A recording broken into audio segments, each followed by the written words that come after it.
Monsieur X, bonjour. Bonjour. Bonjour. Merci d'avoir accepté ce rendez-vous avec moi. Il y a quelques mois de cela, je vous ai présenté au lecteur de Top Secret. C'était dans le cadre des rencontres du magazine Top Secret en novembre à Paris. Et donc, vous avez pu parler au lecteur pendant une trentaine de minutes. On a eu beaucoup de questions par rapport à cette intervention. Ça a fait pas mal de bruit sur les réseaux sociaux. Les lecteurs ont beaucoup parlé de ce que vous avez dit. Ils veulent en savoir plus. Donc, c'est pour ça que je tenais absolument à vous inviter et à vous demander à vous donner ce rendez-vous. Donc, merci d'être présent. Merci de votre fidélité. Et puis, on sait que on vous connaît, les lecteurs vous connaissent. Je pense que ceux qui ne vous connaissent pas encore apprendront à vous connaître à travers le magazine. Donc on ne va pas revenir sur ce qui a déjà été dit de nombreuses fois dans le cadre du mag. Par contre, c'est vrai que là, j'aimerais que vous développiez ce que vous avez dit lors de ces rencontres. Et que vous nous parliez des perspectives pour l'humanité. Très bien. Je vous remercie moi aussi à mon tour de bien vouloir m'accueillir dans le cadre de tous ces sujets. Nous avons abordé au moment de ces rencontres par téléphone le sujet des ondes. J'ai effectivement lancé un message de manière à interpeller chacun pour que chaque personne puisse se poser la question si ces ondes sont nocives ou pas. Ces technologies très avancées qui existent depuis maintenant très très longtemps, mais qui tout doucement prennent une avance considérable, ces ondes empiètent-elles sur notre existence? Nous impactent-elles? Si oui, où, quand, comment, pourquoi? C'est un petit peu le schéma que je souhaiterais développer, de manière à ce que chacun puisse se faire son opinion. Je ne demande pas de croire en ça ou ça, je demande que chacun se fasse son opinion et puisse, à sa manière, creuser le sujet, de manière à avoir les réponses qui concernent chacun, parce que tout le monde est impacté, mais de manière différente. Et ça, c'est important, parce que le problème de l'un n'est pas le problème de l'autre, pourtant les deux subissent. Oui, et ce sera intéressant de connaître aussi l'enjeu de tout ça, voilà. De cette multiplication des ondes dans lesquelles nous baignons. Alors, depuis longtemps, on nous parle de sujets de rayonnement, tels par exemple Bluebeam, qui ferait effectivement des choses sur des gens à distance, qui est prévu dans un programme précis. Alors, pour bien situer les choses, Bluebeam est un sous-programme de HARP. C'est un programme à part entière, mais c'est un sous-programme qui appartient à HARP.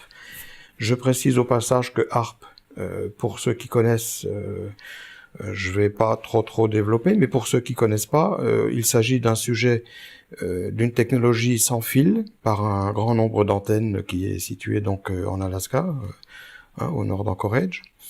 Et ces antennes ont pour fonction d'impacter à la fois la météo, mais capables aussi de créer et de générer des tsunamis, tremblements de terre, réchauffement climatique et autres. Les brevets d'invention originaux de HARP ont été conçus pour déformer ou modifier la magnétosphère. C'est intéressant de comparer les humains et la Terre. La Terre est semblable à un champ magnétique et les humains produisent aussi un champ magnétique, particulièrement au niveau du cœur et du cerveau. Chaque cellule de notre corps a une substance magnétique puissante, la magnétite, qui répond avec sensibilité au champ magnétique de notre environnement. Si HARP change la magnétosphère, le champ magnétique de la Terre et tout ce qui se trouve autour, cela aura évidemment un effet sur notre santé et sur notre physiologie. Mais ce même genre de signal, qui émet à la même fréquence, peut affecter l'humeur humaine. Le cerveau humain fonctionne sur des fréquences très basses. Par exemple, quand nous nous concentrons, nous produisons environ 13 à 14 cycles à la seconde. Quand nous méditons, nous produisons 8 cycles à la seconde. Et quand nous dormons, les ondes cérébrales défilent à environ 4 cycles à la seconde. Et HAARP est capable de produire toutes ces fréquences. Ces signaux peuvent contrôler le cerveau humain, et si on ne peut pas contrôler ces fréquences et ces multiples dans diverses combinaisons, on peut contrôler toutes sortes d'émotions. On pourrait engendrer de la joie, ou de la tristesse, ou l'humeur qu'on désire. Les commandes de ce HAARP sont des technologies très très avancées et pas forcément si humaines qu'on croit. Elles sont humaines pour une partie, mais pour une autre partie, elles ne le sont pas. Et pour cause, puisqu'elles sont, pour la majeure partie d'entre elles, situées sur la face cachée de la Lune. Il n'y a sur Terre de commande HAARP que ce que l'humanité peut s'attaquer, mais sans impacter le programme par lui-même. Les véritables commandes sont sur des bases lunaires. Ces bases, ensuite, sont entre les mains de personnes humaines et de personnes non humainement structurées. Voilà. Donc là, je rentre pas dans plus de détails que ça. C'est pas l'objet aujourd'hui. Je referme cette parenthèse parce qu'elle a son importance dans le sujet qu'on va développer. D'accord. Il y a également, à travers la Terre, il y a des relais HAARP, hein, évidemment. Tout à fait. Tout n'est pas concentré en Alaska. Non, tout n'est pas concentré en Alaska. Aujourd'hui, les technologies sans fil que nous utilisons au quotidien se présentent de manière très très différentes les unes des autres. Certaines sont directement reliées au HAARP à travers nos réseaux électriques, à travers le maillage des réseaux Hartmann, Curie et compagnie. Et par conséquent, d'autres technologies telles que nous utilisons par exemple en informatique, en téléphonie et autres, n'ont rien à voir directement avec le HAARP, mais sont aussi une partie du programme. Et ce que vous voulez dire, c'est que si les commandes de ce programme HAARP, dont Bluebeam n'est qu'un sous-programme, si les commandes sont sur la Lune, ce que vous êtes en train de nous dire, c'est qu'il n'y a pas moyen de le stopper, ce mécanisme. C'était créé et ça a été transplanté là, sur le sol lunaire. Bon nombre de navettes dans les programmes spatiaux, notamment américains, mais russes aussi, et européens à travers l'ESA, ont servi justement à transplanter la technologie pour l'installer sur le sol lunaire, de manière à ce que tout soit verrouillé et que personne ne puisse y avoir accès. On sait très bien ce qui va arriver sur Terre dans très peu de temps, on s'y prépare, mais de toute façon, l'homme en tant qu'humain ne pourra pas faire quoi que ce soit pour entraver ce qui est prévu. Bien, voilà. Fermons la parenthèse. Quelqu'un avait résumé ça très bien, un personnage politique français connu de tout le monde, qui a eu l'occasion pendant quelque temps de diriger le pays et qui a dit, au cours de ses allocutions, « Nul ne pourra s'y opposer. Nous y allons tous vers ce nouvel ordre mondial et nul ne pourra s'y opposer. » Mais dans ce « nul ne pourra s'y opposer », il n'a pas précisé les choses. Il a laissé comprendre que c'était des choses visibles, palpables, sur Terre. Mais il y a une partie qui n'est pas visible, qui n'est pas palpable et qui ne se trouve pas forcément sur Terre. Tous les programmes spatiaux qui aujourd'hui s'en vont vers différents endroits, différentes planètes, ne sont pas que de la recherche. C'est aussi de l'implantation de choses parfaitement bien maîtrisées. Sachant qu'on parle de programmes spatiaux secrets, ceux-là, hein, dont oui, le public n'a jamais entendu parler. Tout à fait. Parce que bon, il existe la NASA telle que tout le monde la connaît, mais il y a une autre NASA qui fait autre chose. Tout à fait. On a, pour ceux que ça intéresse, au niveau de la NASA que tout le monde connaît, on a fait un rendez-vous avec Roch où j'ai un petit peu parlé donner un peu quelques détails sur la problématique de la NASA officielle. Donc, ces ondes, ces ondes, parce que l'avertissement que vous aviez donné en novembre en a fait frémir certains. Voilà, ces ondes sur lesquelles je veux attirer l'attention, il faut savoir que depuis que le monde est monde, les ondes existent, elles sont naturelles, elles sont régies par les plaques tectoniques, par les réseaux Hartmann, Curie et autres, ce sont des choses naturelles. Par contre, l'homme, au fur et à mesure, dans la continuité, dans le développement et l'avancée de ces technologies, a créé des concepts qui travaillent avec des systèmes d'ondes qui sont pas forcément nocives, mais pas forcément bonnes pour le corps humain. Certaines, on peut les utiliser, ça ne fait pas de mal. C'est à la longue, si on en abuse, que ça devient effectivement difficile. Mais par contre, il y en a d'autres, il faut pas se trouver dans le champ. Il vaut mieux pas. Si on est au bord d'un réseau Hartmann-Curie, on ne risque rien. Il suffit de regarder comment les lieux de culte, les églises, synagogues et autres sont implantés. On voit bien que des fois, les maisons sont bien droites et la seule chose qui est de travers, c'est le lieu de culte. Parce qu'en dessous, il y a un nœud tellurique. C'est un nœud énergétique. Et ça, ce nœud-là, il est très utile. Il est très recherché. Les gens qui travaillent dans ces domaines savent très bien de quoi il est question. Lorsque j'ai émis le rapport Oméga, que certains connaissent déjà bien, je ne suis pas rentré dans trop de détails, mais j'ai fourni quand même un grand paquet de photos qu'on peut retrouver facilement, de manière à pouvoir faire prendre conscience de certaines choses, de l'existence de certaines choses. Comment ça se manifeste? Ce sont des photos qui ont été prises par satellite. L'œil humain ne peut pas s'en rendre compte. Quand on passe en voiture, on ne fait pas attention.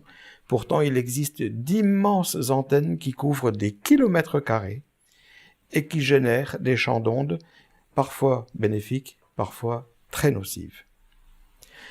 Quand j'ai lancé l'alerte par téléphone, je voulais m'adresser au public, notamment sur les ondes couplées, c'est-à-dire CPL, les courants de porteurs linéaires. Parce que une onde standard ne fait pas de mal, mais le CPL induit des fréquences qui sont nocives. Ces fréquences voyagent sur les réseaux de câbles que nous utilisons tous à la maison. Toutes les installations sont faites avec ces mêmes câbles, mais aucun n'est protégé, aucun n'est blindé. Or, ce signal est extrêmement nocif.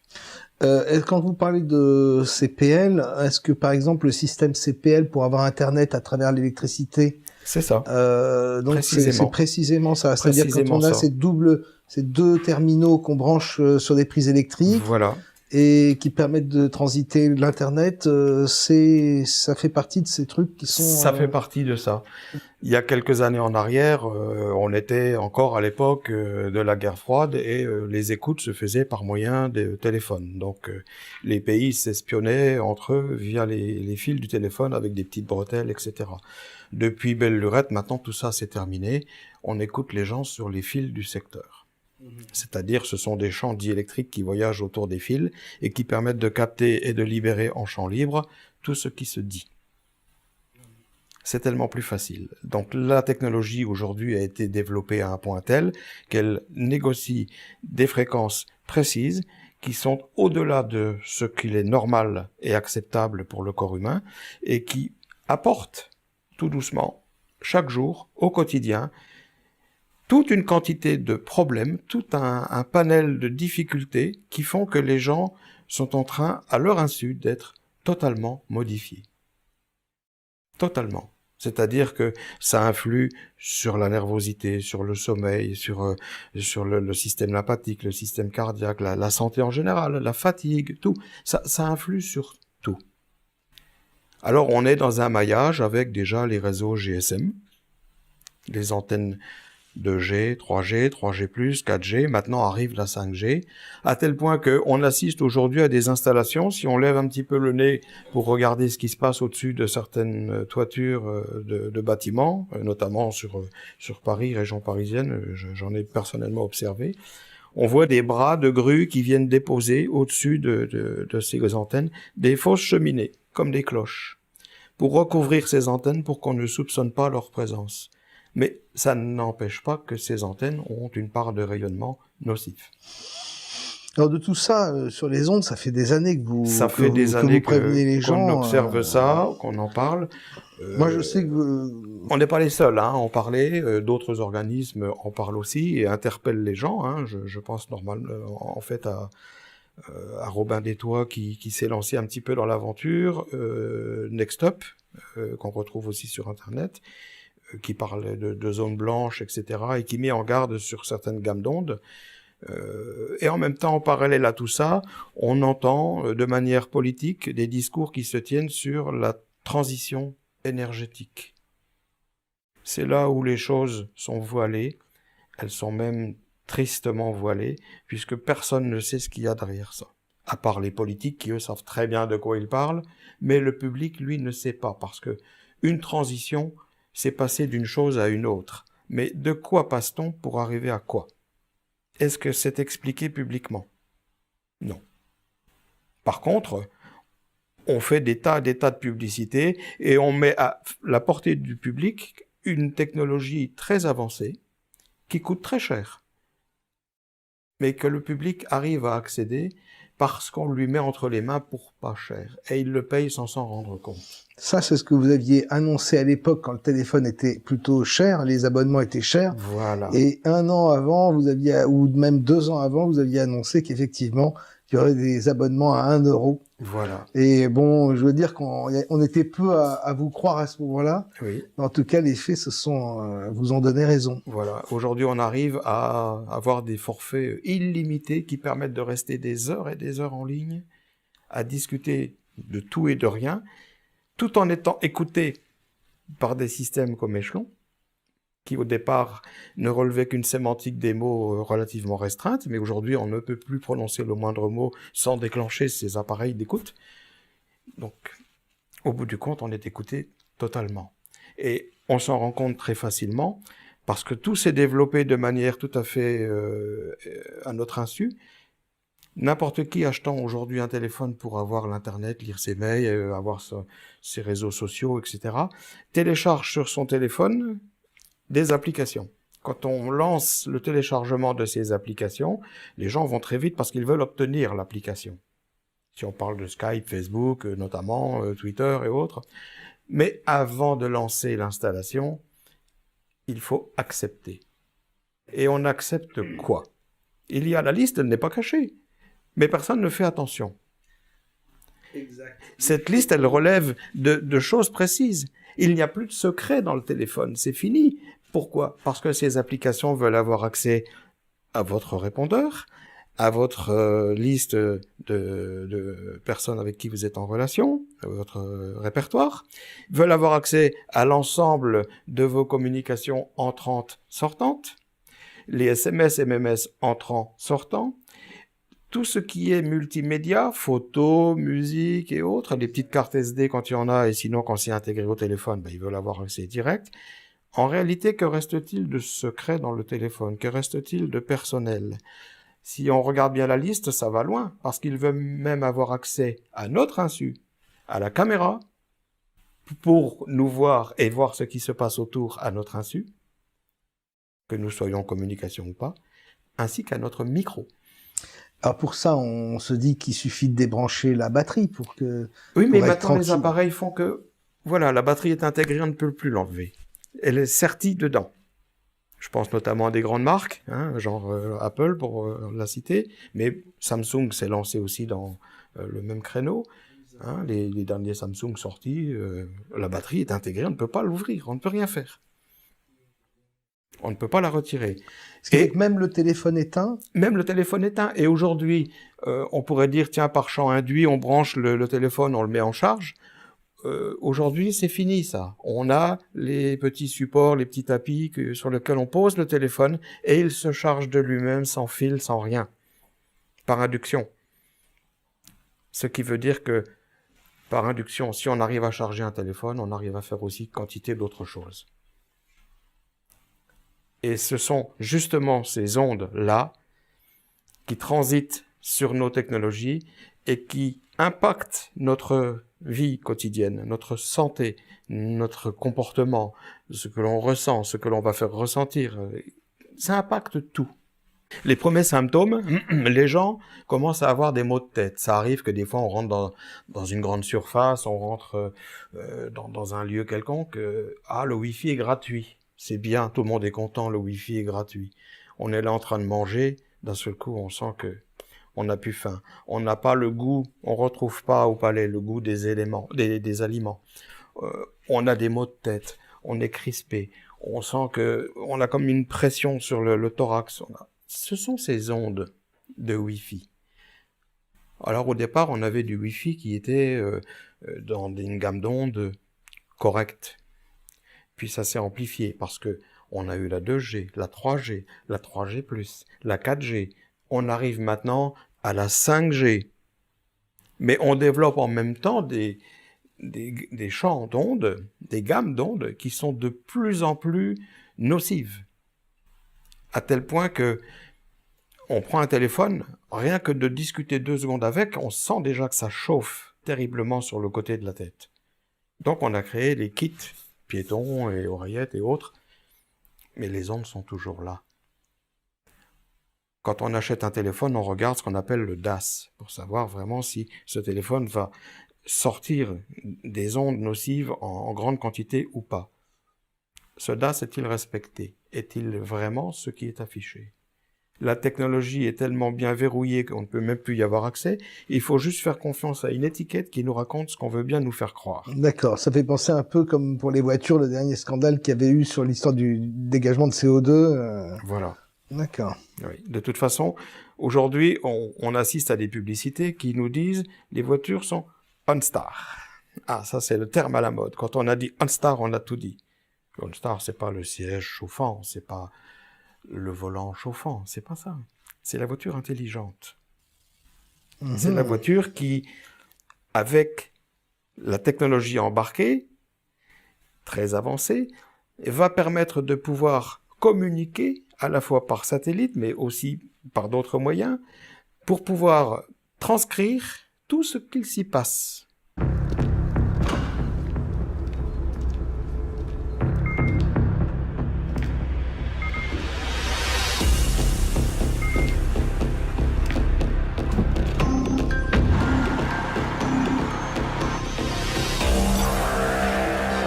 Merci de votre appel à OnStar. En quoi puis-je vous aider?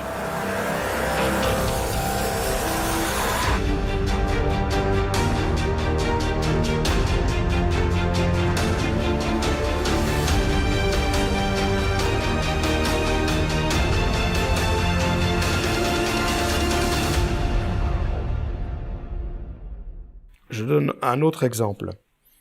Lorsqu'on est sur la route, à une époque, on a entendu parler tous de la société Ecomove, avec des portiques. On a dit on va faire la taxe carbone. Mais on n'a pas enlevé ces appareils, ils sont toujours là. Le problème est que lorsque l'on passe sous ces appareils, ce sont des scans. Ça va très vite.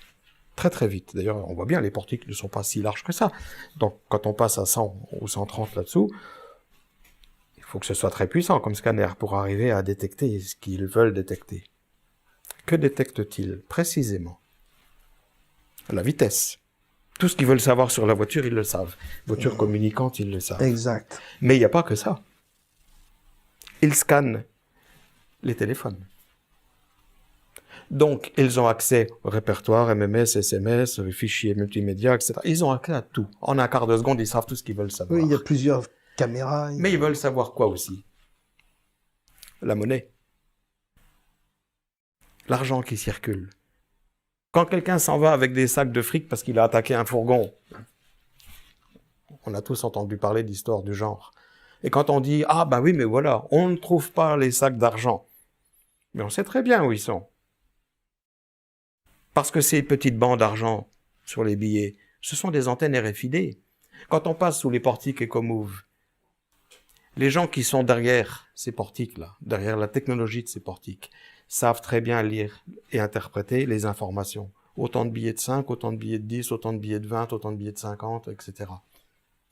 Juste par un passage de la voiture. Voilà, ils savent en permanence comment circule l'argent, où il se trouve et combien. Et dans quelle catégorie de billets. Donc quand on dit qu'on ne trouve pas 20 millions qui ont été détournés dans des sacs, personnellement, moi, ça me fait sourire. Parce qu'on prend les gens pour des imbéciles. Aujourd'hui, tout est régi par le RFID. Tout. Il suffit d'élever un petit peu avec un drone, avec un avion ou un satellite. Il y a aujourd'hui Google Earth met en exergue gratuitement à qui veut bien s'intéresser au sujet. Quantité de photos où on voit parfaitement toutes ces grandes antennes à même le sol. Elles font des kilomètres. Nos chers cultivateurs, qu'on croit finalement si inoffensifs, le sont-ils autant qu'on le croit? Pour ma part, à une époque, j'ai entendu parler de la création de Google Earth. Je me suis rendu sur le site, j'ai regardé et effectivement, j'ai été interpellé par mille et une choses, à tel point que pendant presque un an, j'ai fouillé le monde entier. Je passais mes nuits à fouiller le monde entier via Google Earth. Alors, de là, effectivement, j'ai sorti un document en montrant les choses. Ce document s'appelle le rapport Oméga. Il y a beaucoup de gens d'ailleurs qui le connaissent. Et j'ai mis en exergue ouvertement ce que montrait gratuitement Google Earth. Et on y retrouve toutes ces antennes RFID. J'ai commencé parce que quand on ouvre Google Earth, ça allait directement sur le Texas et l'Alabama. L'Alabama est une partie qui coiffe le haut du Texas, comme ça. Hein. Il y a une bande. Et dans cette bande-là, c'est là-dessus qu'à l'époque s'ouvrait Google Earth. Donc on zoomait dessus et on s'aperçoit qu'on a un damier qui est parfaitement régulier, dans les moindres détails. Il n'y a pas un centimètre de plus qu'ailleurs. Chaque case fait 1200 mètres carrés. Dans chacune de ces cases, on y trouve des cercles, soi-disant de culture. Le problème, c'est que quand on se promène là-bas, en voiture, parce qu'on peut quand même y passer, il y a des routes qui y passent, mais il ne faut pas s'arrêter. Parce que on vous répond, si vous posez la question de savoir ce qu'on cultive dans ces endroits, on va vous répondre la même chose. Qu'est-ce qu'on y cultive? Des salades. Parce que dès l'instant qu'on est sur ces routes, systématiquement, on est filmé. Il y a des mâts, il y a des caméras qui filment, et c'est pas des petites caméras ni rien, c'est de la très très haute densité. Et subitement, comme ça, on ne sait pas d'où ça sort. Il n'y a pas d'habitation, il n'y a rien, il n'y a pas de base militaire, il y a rien sur des centaines de kilomètres. Et d'un seul coup, on se retrouve survolé par des hélicoptères qui nous somment de ne pas s'arrêter et de continuer notre route. Pourquoi ne faut-il pas s'arrêter? C'est précisément là où moi ça m'a interpellé. Alors, l'ordinateur étant un outil de travail très intéressant, puisqu'on nous met à notre disposition des technologies intelligentes, utilisons-les intelligemment. Donc j'ai zoomé. Je suis descendu aussi près que j'ai pu, jusqu'à la limite du flou, pour vraiment me rendre compte de ce qu'il y avait dans ces cases. Et de là est sorti ce fameux document, le rapport Oméga, qui est accompagné à la fin d'un DVD de 12 000 photos. Voilà. J'en reviens donc à ces ondes dont nous parlions dès le début, puisque c'est surtout là-dessus que je souhaite interpeller tout le monde. Nous utilisons des technologies aujourd'hui sans fil comme le téléphone portable, les ordinateurs portables, la téléphonie, et quantité de choses autour de nous sont sans fil. Ça appartient à des organismes d'État ou des organismes privés, puisqu'aujourd'hui l'État crée des organismes privés pour pouvoir gérer ces installations. Et ces appareils travaillent dans des gammes d'ondes dont certaines ne sont pas très méchantes, mais d'autres par contre, oui. Elles impactent chacun. À tout niveau. Que nous soyons à table, que nous soyons au salon en train de regarder la télé, que nous soyons en train de dormir, ces ondes travaillent et nous impactent. J'avais expliqué à plusieurs reprises, notamment dans certaines conférences, j'avais expliqué que chaque personne sur Terre n'est qu'un petit terminal biologique, une petite antenne. Alors ça avait fait sourire les gens. Ils se sont dit, On est là, on vit, on existe, on a pouvoir de décision, on fait ce qu'on veut. Oui, certes. Ça, c'est ce que on voit, c'est ce qu'on perçoit. Mais sur un autre plan, beaucoup plus avancé, là, on comprend que les petites antennes que nous sommes, et qui se déplacent sans arrêt, comme des milliards de petites fourmis partout tout autour du globe, ces antennes ont une utilité, mais subissent aussi, à travers les ondes, quantité de choses qui font que ça impacte l'existence de la race humaine sur Terre. Maintenant, chacun est libre de croire ou de penser, sommes-nous réellement seuls dans l'univers ou sur Terre? Le sujet, je le laisse ouvert pour ceux qui y sont intéressés. Mais néanmoins, il existe sur Terre, à différents types de couches, extérieures comme intérieures, différentes formes de vie, qu'elles soient animales, végétales, minérales ou humaines. Le monde du vivant n'est pas toujours fait de pattes, un tronc, des yeux, une tête, un nez. Non. Le monde du vivant est parfois fait de choses auxquelles on ne s'attend pas. Un arbre, une plante, c'est vivant. Ça n'a pas de pattes, ça n'a pas d'œil, ça n'a pas... Voilà. Mais c'est vivant. Et ces formes de vie-là sont aussi impactées par les ondes. Il suffit d'approcher une plante qui se porte bien près d'un simple compteur Linky. En très peu de temps, on va voir la plante devenir toute chétive, avoir certaines maladies. Pourquoi? On pourrait parler, parce qu'en ce moment, beaucoup de monde parle du compteur Linky, justement. Parce que là, alors, on ce est au compteur cœur du problème Linky, des c'est ondes. quelque chose qui fait peur, parce qu'on parle de transition énergétique. Nous ne sommes pas le pays en tête de l'installation de ces technologies. D'autres pays, avant nous, ont effectivement développé ce qu'on appelle des compteurs qui sont dits intelligents. Ils ne s'appellent pas Linky, Linky c'est chez nous, en France, notamment en Europe. Mais ailleurs, ils portent aussi d'autres noms. Et ils existent depuis un moment. Beaucoup de gens ont constaté que lorsqu'ils sont en contact du champ de rayonnement de ces compteurs, eh bien, leur quotidien est perturbé. C'est vrai. Ils sont plus nerveux, ils sont fatigués, ils développent des maladies. Et on ira tout à l'heure dans la liste de ce que j'ai pu relever. C'est quand même assez intéressant de voir que tous ces différents points, ça impacte tout le monde. Je ne connais personne autour de moi qui ne soit pas impacté par au minimum 3 points de la liste. Donc ça veut dire qu'il y a bel et bien un réel phénomène de société, il y a bel et bien une volonté pure, dure et certaine de vouloir transformer l'humanité. La cybernétique n'est pas loin.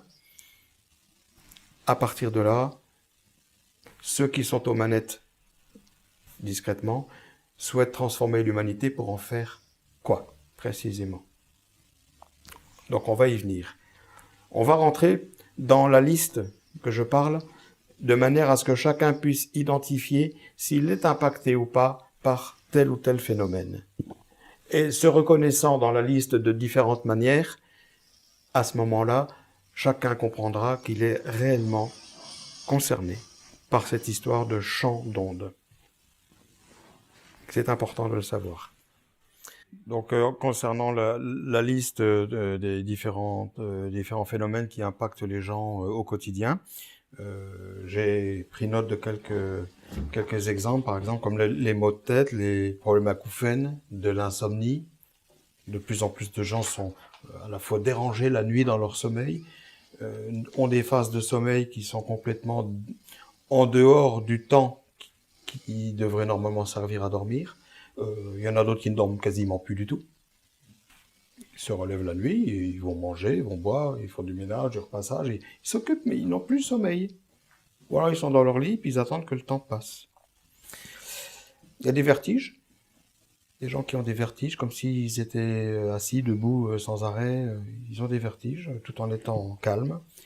Des palpitations cardiaques. Et des irritations cutanées. Dans le temps, on disait, bah tiens, c'est la faute au printemps, il y a les pollens, il y a ci, il y a ça.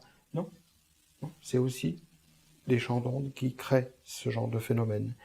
Des problèmes d'estomac, c'est-à-dire des lourdeurs des problèmes de digestion, des problèmes de nausée, on va dire. Une très haute sensibilité. Des gens qui sont devenus comme ça d'un seul coup tellement sensibles qu'un rien les touche. Alors ils partent soit en dépression, ou soit ils s'énervent, ou on a l'impression d'avoir face à soi des gens qu'on appellerait bipolaires. Voilà. Moi, personnellement, j'ai connu des gens comme ça. C'est assez difficile à vivre. Il y a également des pertes de mémoire. Les enfants à l'école, aujourd'hui, ont du mal à se souvenir de ce qu'ils ont fait en cours. Il suffit de laisser son enfant manger le midi à la cantine. Le soir, quand il rentre à 17h, tu as mangé quoi à midi? Il ne sait plus. C'est pas vieux. Il s'est écoulé 5 heures. Oui, on note bien qu'il y a une perte, une érosion de la mémoire des gens. Enfin bon, on en est tous plus ou moins victimes. Quand on discute avec le corps enseignant, les professeurs nous disent, mais de toute façon, il faut sans arrêt répéter. On ne peut pas les obliger, en parlant des élèves, on ne peut pas les obliger à prendre des notes, à écrire. Alors ils sont là, ils écoutent, mais dans l'heure qui suit, ils ont déjà oublié la moitié de ce qui a été dit. De plus en plus, les gens qui éditent les revues, on voit bien en kiosque, éditent des sujets dans des revues, mais très courts, qui font une colonne et demie. Parce que les gens qui lisent ça sont des gens qui lisent ça dans les transports, qui lisent ça lorsqu'ils sont un petit peu tranquilles aux toilettes, ou vite fait entre deux pendant que quelque chose est sur le coin du feu dans la cuisine. Mais ce ne sont pas des sujets qui nécessitent des pages et des pages, parce que les gens ne retiennent plus. C'est fini. Et c'est très progressif, ça. C'est-à-dire que ça, c'est sur ces 15 dernières années, ça a été exponentiel, mais très progressif, de façon qu'on l'a pas vu venir quelque part. On l'a pas vu venir, mais aujourd'hui, ça impacte tellement les gens que quelqu'un qui va lire une petite colonne d'une demi-page, une colonne, hein, je dis pas la page, hein, une colonne de l'ordre d'une demi-hauteur de page, il va lire ça dans les toilettes. Quand il sort des toilettes, on lui demande de quoi il s'agit, qu'est-ce qu'il a lu, il est incapable de le dire. Alors dans Top Secret, nous on a des articles plutôt longs, plutôt pointus. C'est une façon de résister. C'est une façon d'entrer aussi en résistance que de nous obliger à nous concentrer sur des longs articles et des longs dossiers, comme tu le sais. Oui, c'est pas évident, hein. C'est pour ça que les gens qui rédigent ces magazines-là font des sujets très courts. Lorsqu'il s'agit de cuisine ou quoi, c'est quasiment une photo, puis juste derrière la photo, le petit texte très court, des proportions et de ceci, cela, puis terminé. On ne va pas plus loin dans le sujet. Exact. Parce qu'on sait que la mémoire ne va pas aller au-delà de ça. On le sait. Et ces gens-là en sont très conscients puisqu'ils créent justement les magazines en fonction de ça. Exact. Et pour vous, donc, les cerveaux seraient impactés donc par cette accumulation d'ondes.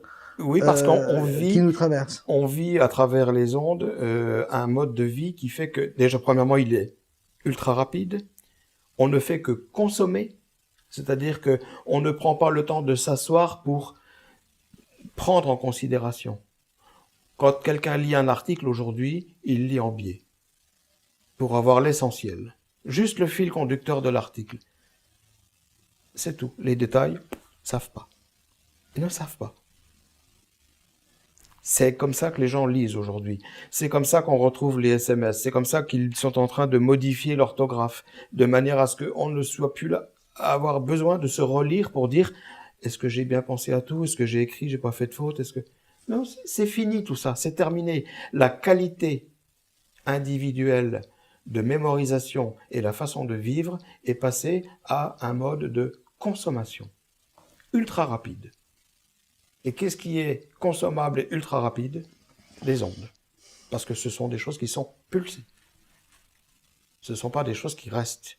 Elles sont pulsées, ces choses. À tel point que on change sans arrêt régulièrement le créneau horaire.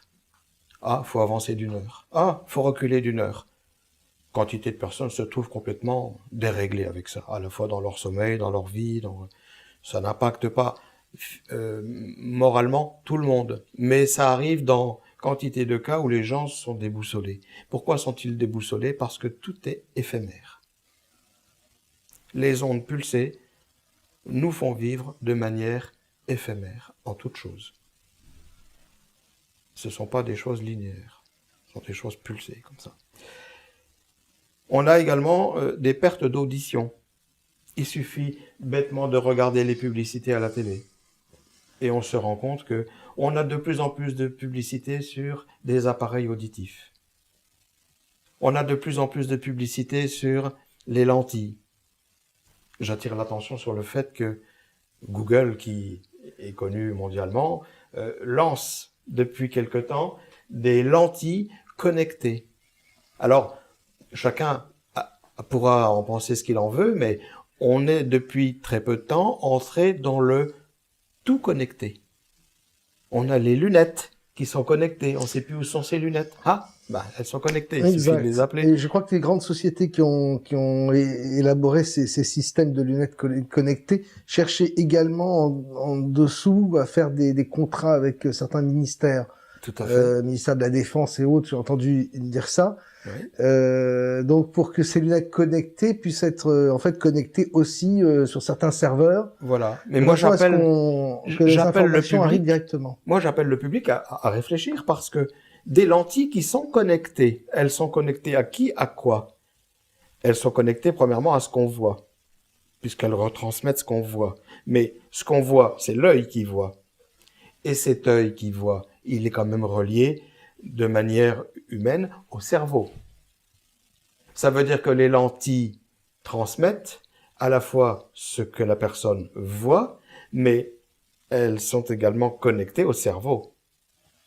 Et donc ce que la personne éprouve en voyant certaines choses. Ce que la personne éprouve lui va directement au cerveau, et ce qu'elle voit lui renvoie également des informations, des choses, des états, bons ou moins bons, directement au cerveau. Ceci est la caméra de contact iCast, une caméra HD qui se porte sur l'œil. Voici comment elle se place. Voici comment elle fonctionne. Et voici ce qu'elle voit.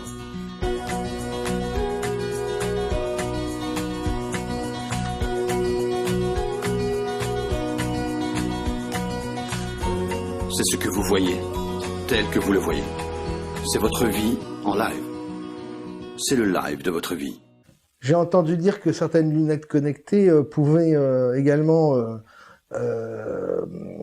filmer la pupille de l'œil et qu'en fonction de certaines situations, par exemple, statistiquement, on a 3, 4, 5, 10 000 personnes qui sont en train de mentir. On peut voir à ce moment-là les pupilles qui se modifient, se dilater, enfin avoir un petit changement, une petite modification. Et d'un point de vue statistique, ça permettrait à certains services, etc., de savoir très exactement, très précisément quand telle ou telle personne ment, parce que des milliers de personnes vont avoir ce même comportement. Alors je ne sais pas si on en est encore là. Deux choses là-dessus. Il y a quelques années en arrière, dans les jeux vidéo, est sorti un jeu qui s'appelait Vegas. C'est un jeu qui consiste à construire des hôtels, des casinos, et à les faire fructifier financièrement, pour en tirer le plus de profit possible. Mais ce jeu intègre aussi une façon de regarder les passants dans la rue, un petit peu à la façon de Personal Interest qui passe à la télé sur TF1, où on voit ce petit carré sur les têtes, qui suit les têtes au fur et à mesure. Oui. Eh bien, le jeu faisait exactement la même chose et permettait de savoir si la personne était bien intentionnée ou mal intentionnée.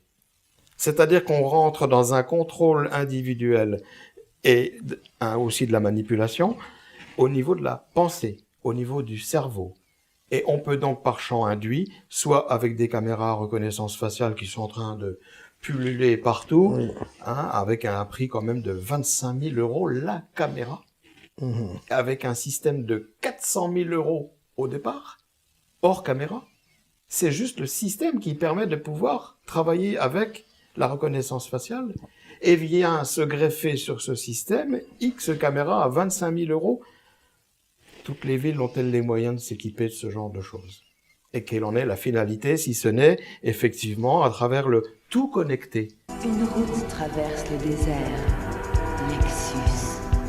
La route sur laquelle vous êtes John Anderton et la moindre. Assurez-vous que vous crépuscule du diamant. Bonsoir, John Anderton. Offrez-vous des vacances à la carte, John Anderton? John Anderton!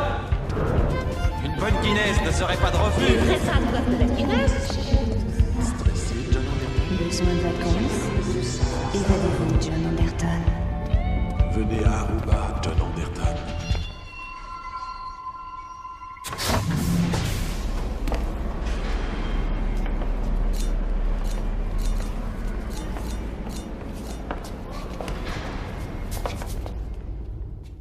Quand on dit tout connecté, c'est pas forcément les lentilles, c'est pas forcément les lunettes, c'est pas forcément les systèmes auditifs. C'est aussi le téléphone qu'on a sur soi. C'est aussi la carte ou le passeport qui a une puce RFID. Tout ça, c'est du tout connecté. On est aujourd'hui avec des chaussures dont une grande marque, avec une grande virgule, fait la publicité, où ces chaussures-là sont connectées. On regarde des films comme Retour vers le futur, où le blouson s'adapte à la longueur des bras du jeune homme, les chaussures s'adaptent aussi. Cette même grande marque aujourd'hui a déjà sorti les chaussures et est en train de préparer pour sortir les vêtements. On arrive à ce futur dont tout le monde a regardé le film en prenant ça pour un bon moment de détente, mais néanmoins, ces overboards qu'on voit qui travaillent sur des chandons d'induits, qu'on voit dans ce film, on les vend aujourd'hui. Ils sont en vente. Ils sont à une centaine d'euros. Overboard? Mais où il est? Tiens! Là!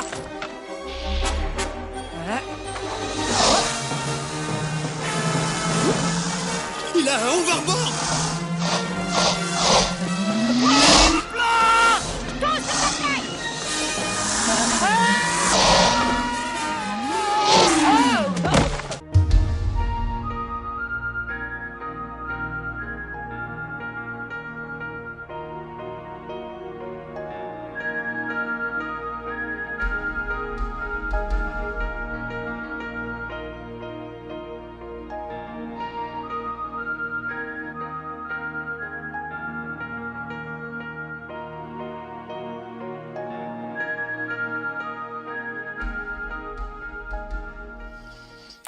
On a également, dans la perspective de la mise en place du nouvel ordre mondial, quantité de technologies qui sont en train de se mettre en place, à la fois pour réduire les libertés des populations, et pour justifier ça, bien entendu, les fameux attentats que tout le monde entend parler aux quatre coins du monde.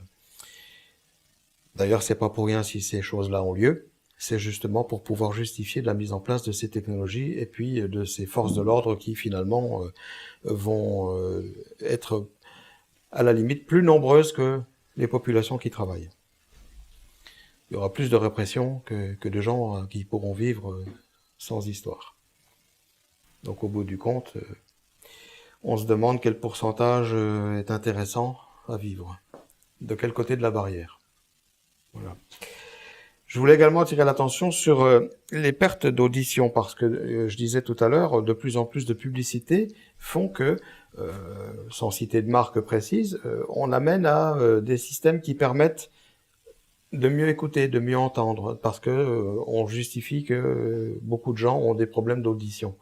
Mais dans la réalité, c'est justement pour pouvoir à la fois capter ce que la personne pense, à travers son système auditif, mais capter son champ auditif proche. Ce qui fait que quelqu'un qui a un appareil comme ça va manger au restaurant, discute avec les gens à table avec qui il est, mais on entend aussi très aisément ce qui se dit autour. C'est de l'espionnage silencieux, avec une sémantique des mots, des programmes comme Échelon et autres qui permettent de dire, ben voilà, pendant que cette personne était à tel endroit, voilà, à tel endroit, il y avait aussi telle discussion avec telle et telle personne. Et c'est comme ça qu'ils vont faire les recoupements, et c'est comme ça aussi qu'on arrive à des technologies genre pré-crime et autres, comme on a vu dans les films Rapport minoritaire. Imaginez un monde sans meurtre. J'ai perdu mon meilleur ami. J'ai perdu ma tante. J'ai perdu mon papa. J'ai perdu mon père. J'ai perdu ma femme. Il y a 6 ans, le taux d'homicide dans ce pays avait atteint des proportions épidémiques. Il semblait que seul un miracle pouvait stopper l'hémorragie. Mais au lieu d'un miracle, nous en avons eu 3. Les précognitifs. En seulement un mois, dans le cadre du programme Précrime, le taux de meurtre dans le district fédéral de Columbia fut réduit de 90%. Ils étaient une bande qui m'attendait dans la voiture. Ils voulaient me violer. J'allais me faire poignarder. Ici. En un an, Précrime a effectivement arrêté le meurtre dans la capitale de notre nation. Depuis 6 ans que notre petite expérience a été menée à bien, il n'y a pas eu un seul meurtre. Et maintenant, Précrime peut fonctionner pour vous. Nous voulons être absolument certains que chaque citoyen américain peut compter sur l'infaillibilité totale du système et que ce qui assure notre sécurité peut aussi garantir notre vie et notre liberté. Pré-crime, ça fonctionne. Ça fonctionne. Ça fonctionne. Ça fonctionne. Ça fonctionne. Ça fonctionne. Le mardi 22 avril, votez oui à l'initiative nationale Précrime. Il faut comprendre comment ils arrivent à ces technologies et pourquoi elles sont mises au point. Donc ils créent le problème pour présenter la solution de manière à ce que ce soit une soi-disant solution du problème. En fait, c'est pour une autre solution que les gens n'imaginent pas et qui va beaucoup plus loin que ce qui en est dit, quoi, on va dire.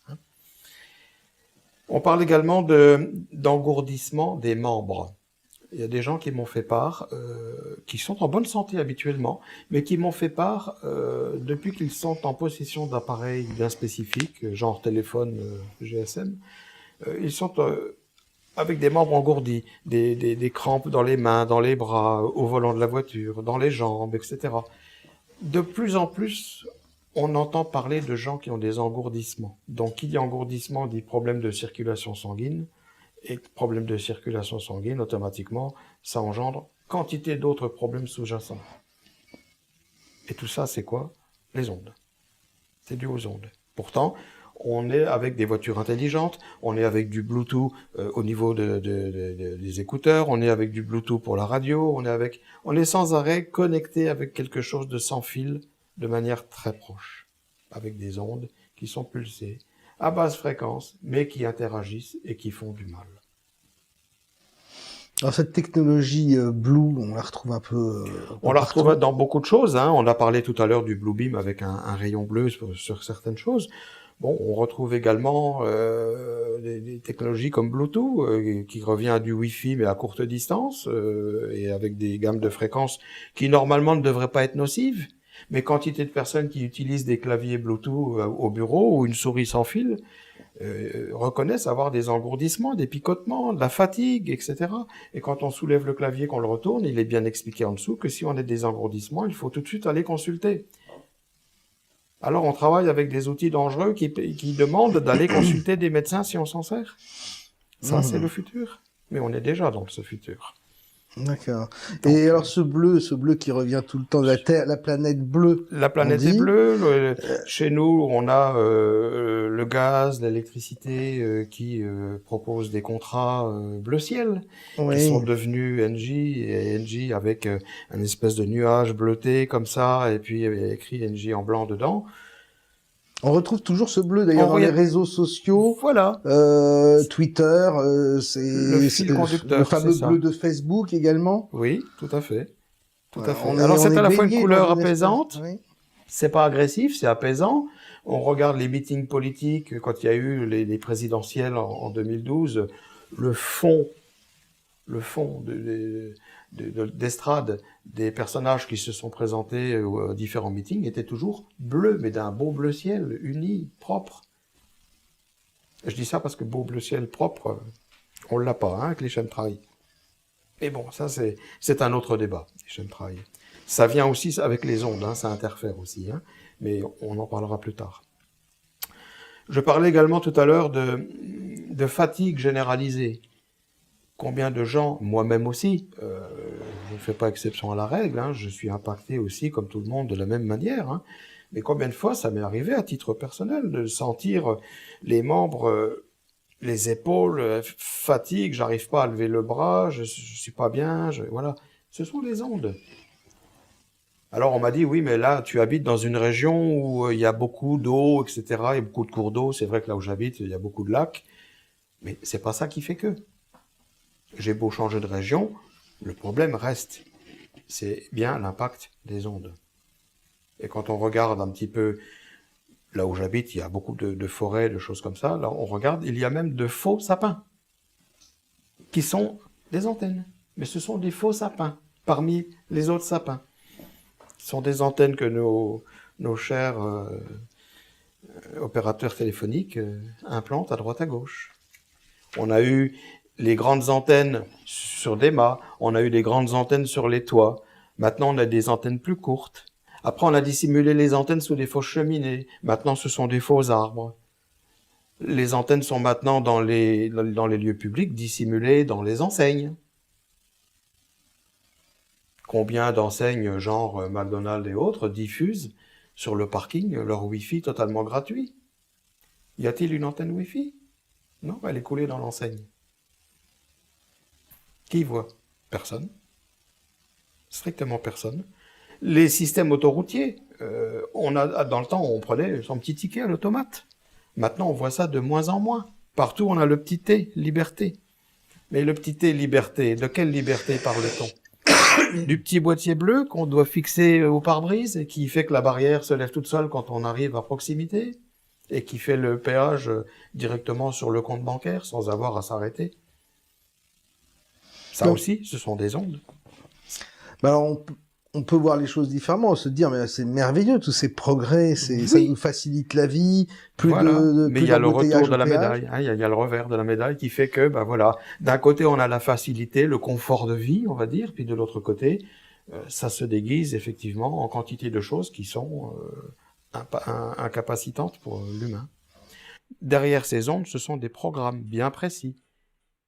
C'est pas comme ça envoyé juste pour dire faire fonctionner tel truc. Non, il y a des programmes.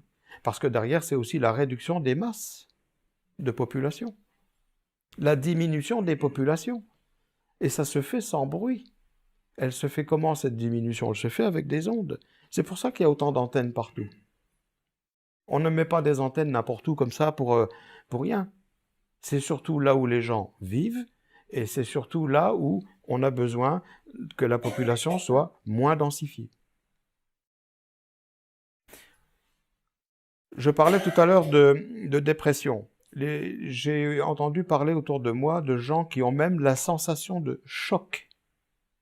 C'est-à-dire qu'ils sont arrivés à ce que, 3 fois rien, le moindre événement, ces gens se trouvent dans une situation de choc émotionnel.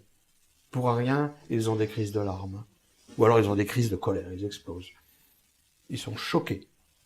Comme si on leur avait branché 2 fils, là, qui sont choqués. Voilà, c'est la même chose. C'est encore une fois des ondes. L'électricité dans le corps, ça aussi. Beaucoup de médecins commencent un petit peu à mettre l'accent sur le fait que y a de la recherche qui se fait, parce que quantité de personnes ont l'impression d'avoir, comme si on les électrocutait. Ils sont là, au calme, dans leur salon, en train de regarder un film. D'un seul coup, clac, hop, un grand arc électrique dans la cheville. Oui, alors, qu'est-ce qui a fait que?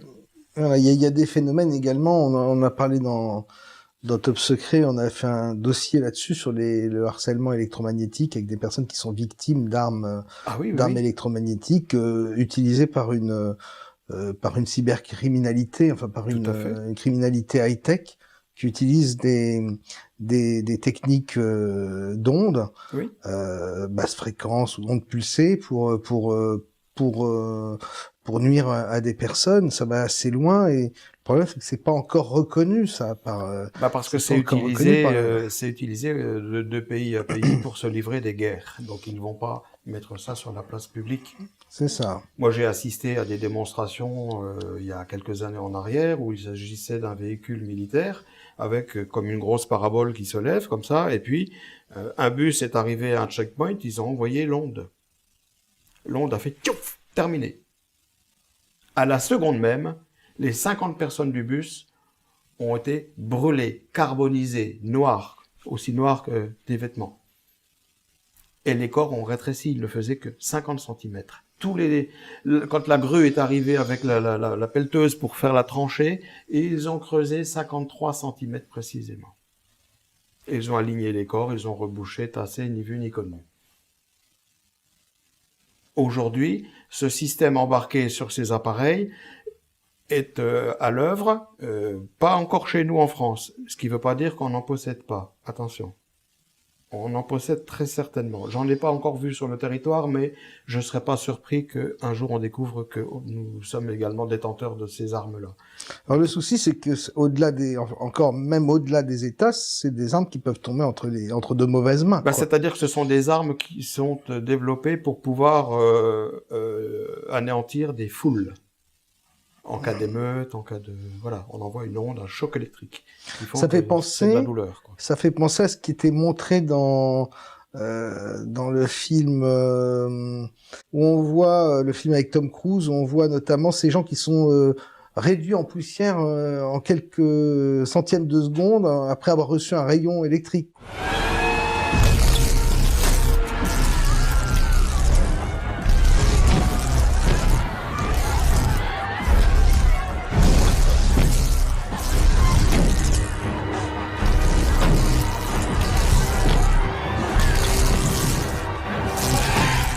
Tu parles de réduction en poussière, ça me fait penser à quelque chose, les fameuses tours du World Trade Center.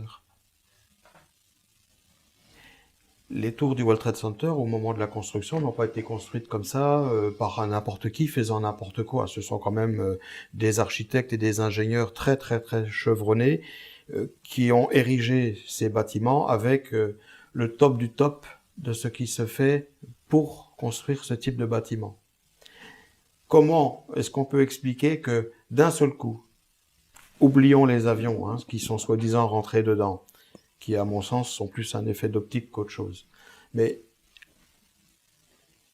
comment du béton vibré à une telle densité est tombé comme ça en cendres pour s'effondrer? C'est des ondes. Parce que ce béton qui est vibré, et dedans il y a quand même de la caillasse, du silex, on ne fait pas comme ça, on ne réduit pas en poussière ce genre de choses aussi facilement. Et ce sont des ondes. Et ces ondes ont été propulsées par quoi? Ces fameux vaisseaux qu'on a vus autour, qui sont approchés. Tout le monde a dit oui, c'est la main du diable, machin, on a vu des vaisseaux, Oui, il y avait bien des vaisseaux, on est bien d'accord. Mais ce n'étaient pas des vaisseaux d'origine extraterrestre. Rien du tout de tout ça. Ce sont bel et bien des appareils fabriqués de la main d'hommes, peut-être aidés par des entités, ça je n'en disconviens pas, mais ce sont des choses qui ont été fabriquées ici, chez nous, sur Terre, dans le but, effectivement, de réduire par ondes pulsées tout ce qui est solide. À savoir que tout ce qui est béton va s'effondrer comme ça. Tout. Le HAARP, le programme HAARP, avec une onde pulsée, a déjà basculé des bâtiments, les a fait s'effondrer, etc. Ces tours du World Trade Center se sont effondrés avec des ondes. L'histoire des explosions, machin, des explosifs à différents étages, c'est un leurre. C'est pas ça qui va faire que ça va s'effondrer. Parce que le métal, aussi épais qu'il puisse être, qui est coulé pour pouvoir faire en sorte que ces tours soient érigées, pour que ce métal fonde et soit tordu, c'est pas une explosion. Parce que la densité du métal a été modifiée. Et pour modifier la densité de quelque chose aussi solide que de la roche, de la pierre, du béton ou du métal, quoi de plus efficace que des ondes qui transforment directement, qui impactent directement la fréquence de ces matériaux?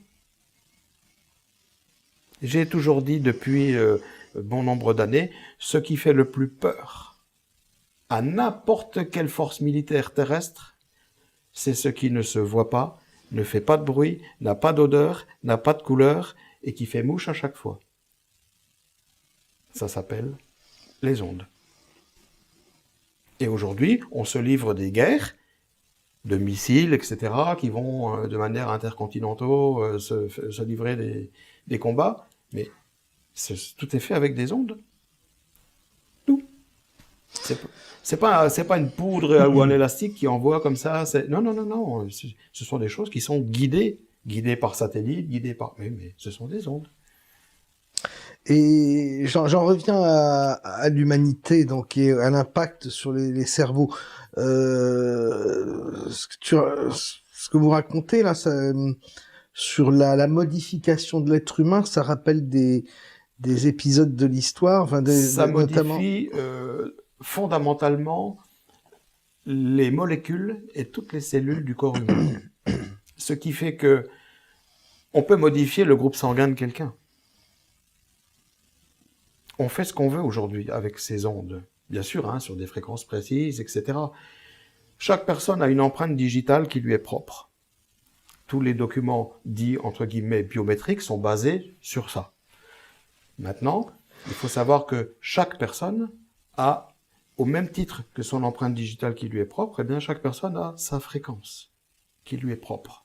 Parfois très proches l'une de l'autre, ce qui fait que quand les gens se connaissent, ils s'entendent tout de suite, parce que les fréquences sont très proches. Par contre, quand les fréquences sont très éloignées, on voit que c'est des gens qui ne trouveront jamais un accord, ils n'arriveront jamais à s'entendre, parce que les fréquences ne sont pas faites pour s'accorder. Et à partir de là, quand on regarde, ne serait-ce que cette petite explication-là, globalement, sur toute la Terre, tous les combats qui sont menés par des champs d'ondes qui veulent s'éliminer entre eux.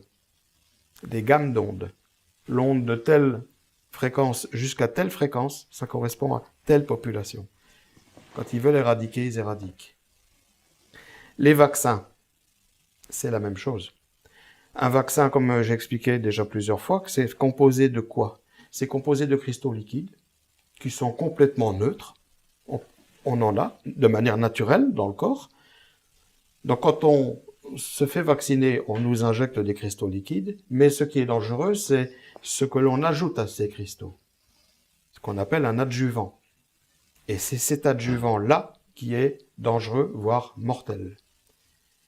Alors quand on écoute les informations à la télé, ou à la radio, ou dans les journaux, on voit que quand il y a une pandémie, c'est ciblé. On entend souvent parler des tas de grippe ou de gastro-entérite. Ah, c'est toujours le Pas-de-Calais. Bizarre. Tiens donc. Le Pas-de-Calais. C'est pas ailleurs, c'est là. Quand il y a la grippe, c'est là, puis ça fait le tour, ça vient là, puis là. Mais ça, voilà, ça suit la frontière, la découpe des départements. Tiens donc. C'est fait par onde, par satellite. C'est à partir de là que les vaccins interagissent. C'est à partir de là que les gens se font flinguer. Parce que c'est avec l'onde que les cristaux liquides se mélangent avec l'adjuvant. Et c'est là que le travail se fait, sur des endroits précis. C'est ciblé. Ce sont des tests. Si on tape FEMA sur n'importe quel moteur de recherche, on va tomber sur une liste de sites, mais en haut, on a accès à web, images, machin, truc. Il suffit de cliquer sur images. Et là, on tombe sur des pages et des pages et des pages de photos qui montrent quoi? Pour bon nombre d'entre elles, elles montrent le logo de la FEMA. Ok, très bien. C'est normal, c'est logique. Mais pour le reste, elles montrent quoi? Elles montrent des terrains très grands, de grandes étendues, avec des immenses curveurs gris. Dans chaque curveur, on peut mettre jusqu'à 5, 6 personnes. Ce sont des cercueils qui sont prêts en vue d'une pandémie mondiale qui est sur le point d'être déclenchée, totalement mise en œuvre par les forces occultes des pouvoirs et des dirigeants actuels. And the right side of the road was filled with, which I thought was portable toilets. I never looked at them that close. Same in color, maybe black, but which was an odd color. And I was sitting there going over my notes, and a van pulled alongside of me that turned out to be the property owner. And he greeted me, and he was by himself, and so we had a good little dialogue there, and I asked him about the field of black boxes. What were they? Because I'd never seen anything like that. And his statement was that if he told me, I would be one of few people in Madison, Georgia that knew about them. And he says they're disposable coffins, I believe he told me.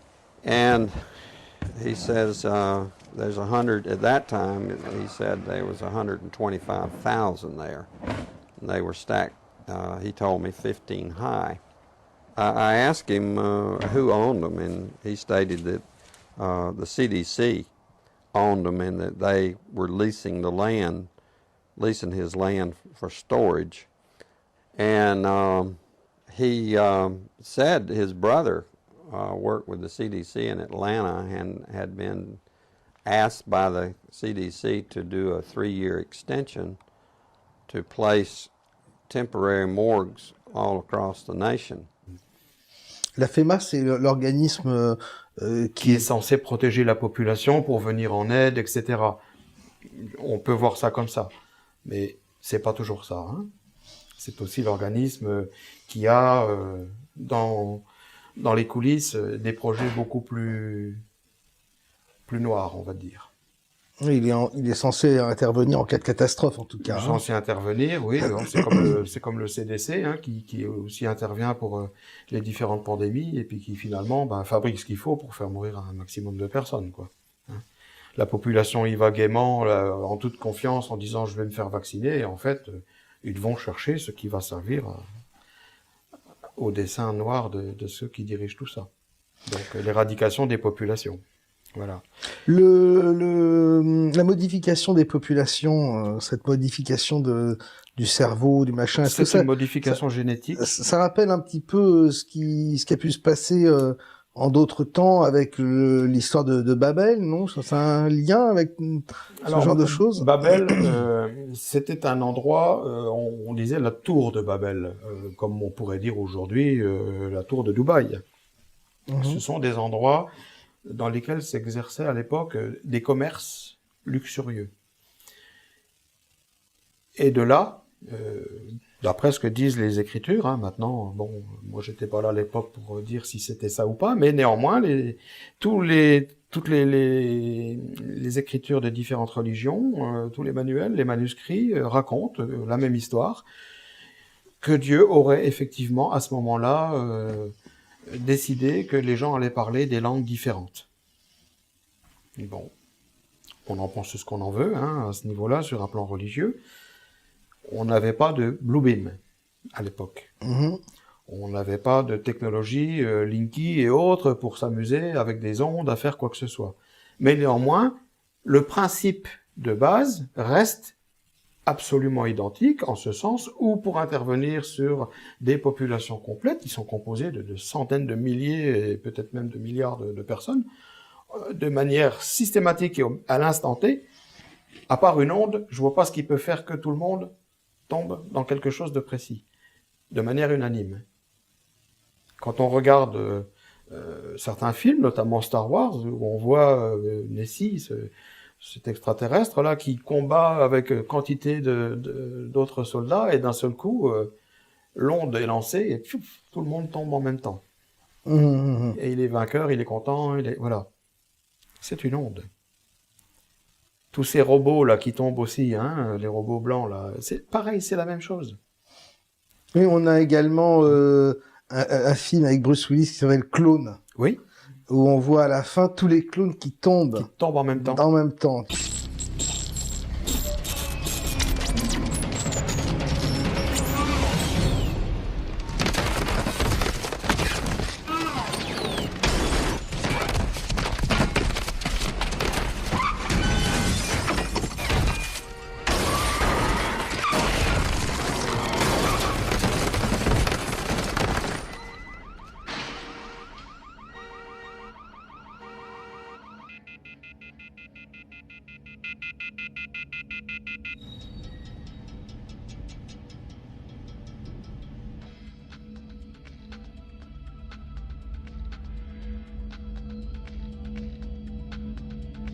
On pourrait parler un petit peu justement de cette problématique, faire une petite parenthèse autour de la problématique des clones. Des clones, on va y revenir après. Je voudrais finir avec la liste qui impacte tout le monde. Bien sûr. Hein, donc j'en étais tout à l'heure à des sensations de choc et pour certains de l'électricité dans le corps. L'intolérance à la lumière, des gens qui n'arrivent plus à rester en plein jour.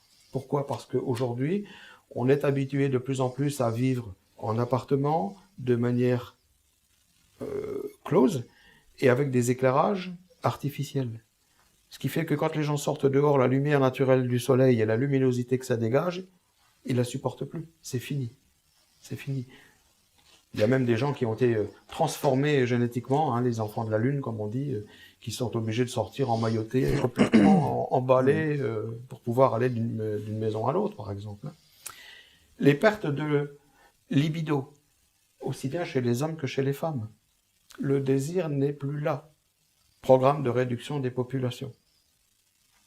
Les gens s'aiment, mais n'ont plus de rapport physique, ou de moins en moins, à tel point que, pour que ça puisse rentrer dans les esprits, on fait même à travers certaines émissions télévisées, certains débats, où des gens sont invités, des gens relativement jeunes, hein, qui ont 25, 30 ans, hein, et qui déballent publiquement leur vie en expliquant qu'ils arrivent à vivre comme des sardines dans une boîte.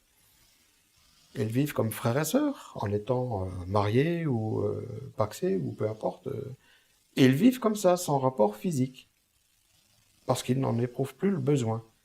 Pourquoi n'en éprouvent-ils plus le besoin? Parce qu'ils sont impactés par des ondes précises, à des fréquences précises. On parlera tout à l'heure de ces fréquences. Je parle également de l'appauvrissement du sperme des hommes.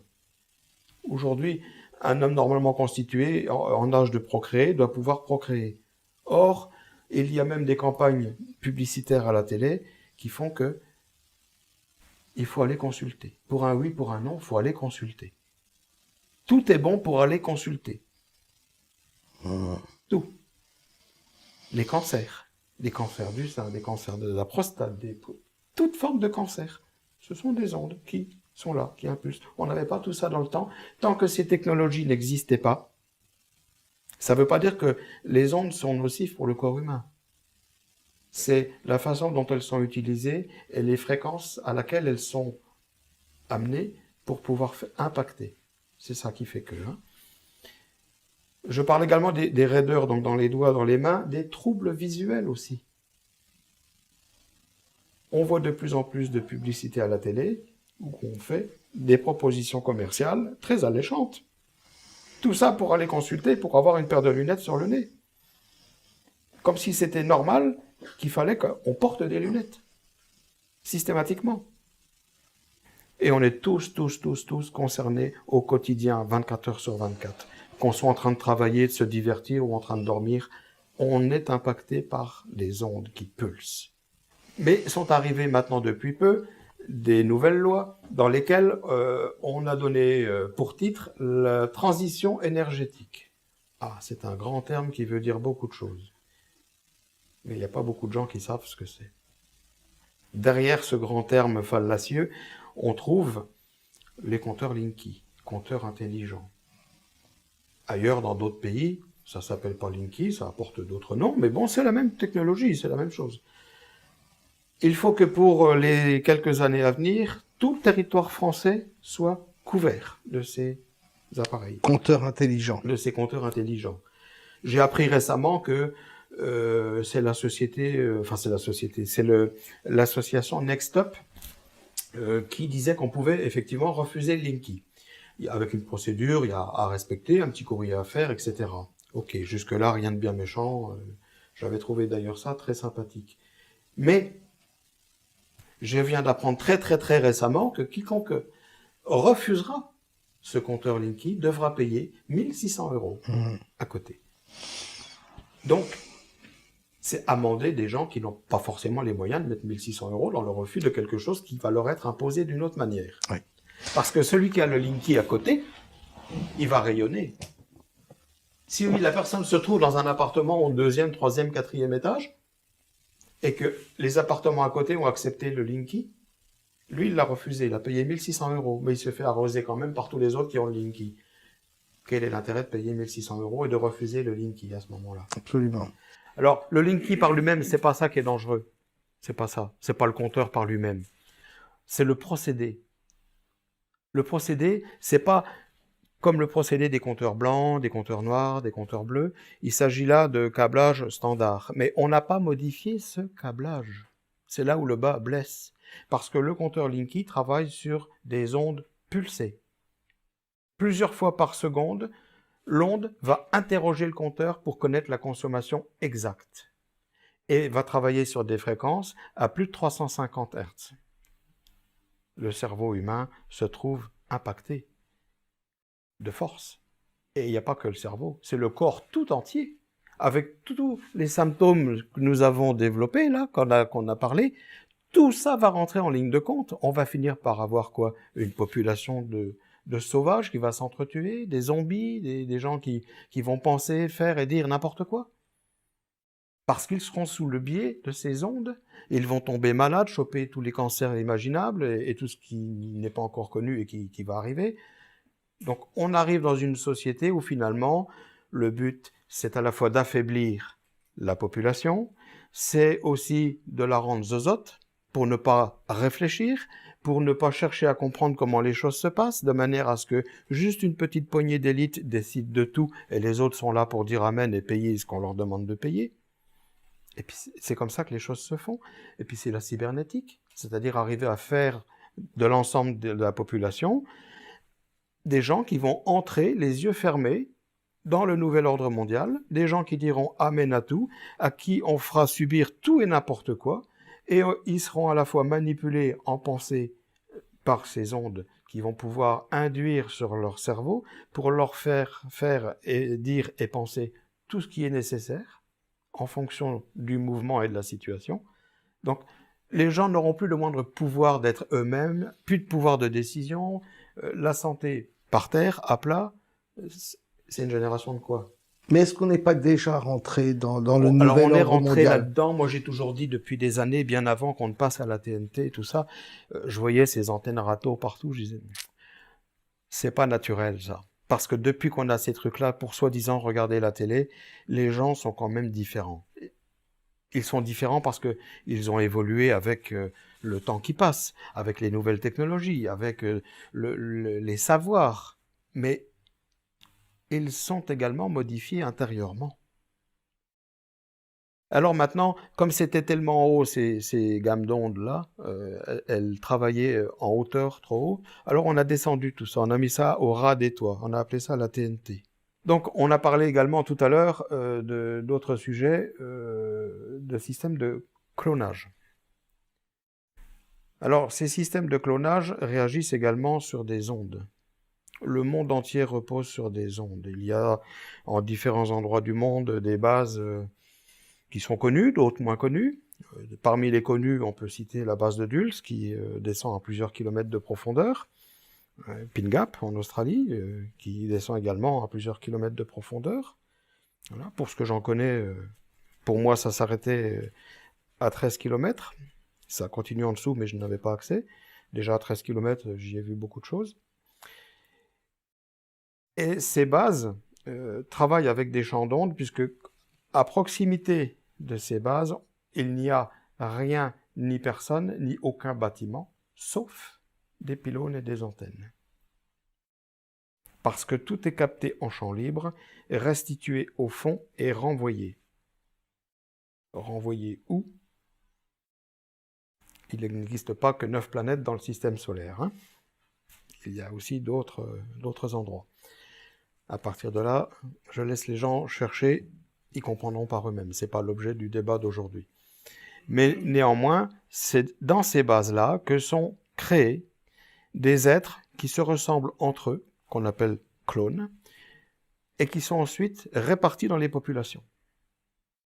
Surtout pas là où ils étaient avant. Ces êtres-là travaillent là-dessus. Ils séparent l'âme de l'esprit. Ils ne gardent que l'un, pas l'autre. Et ils intègrent le corps humain. Ce sont des êtres éthériques. Alors on en voit des fois de ces êtres éthériques. Il suffit de lever les yeux, on en aperçoit. Notamment dans les chemtrails, dans les nuages, on en voit. Mais on n'en voit pas que là. On en voit dans les églises. On en voit au bord des cours d'eau. On en voit dans des prés, là où il y a des zones arborées. Ça s'appelle des orbes. Ces orbes sont des êtres pourvus d'une intelligence qui sont parfois bénéfiques à la cause humaine et parfois moins. Ils existent également sous différentes formes. On prend des fois des photos comme ça, et l'œil ne voit pas. Par contre, le numérique, étant beaucoup plus développé que l'œil humain, puisqu'il travaille dans des spectres différents, il révèle la présence d'êtres éthériques. C'est comme ça qu'on trouve des fois des espèces de spirales blanches, un peu gazeuses, un peu cotonneuses, Ce sont des êtres qui existent.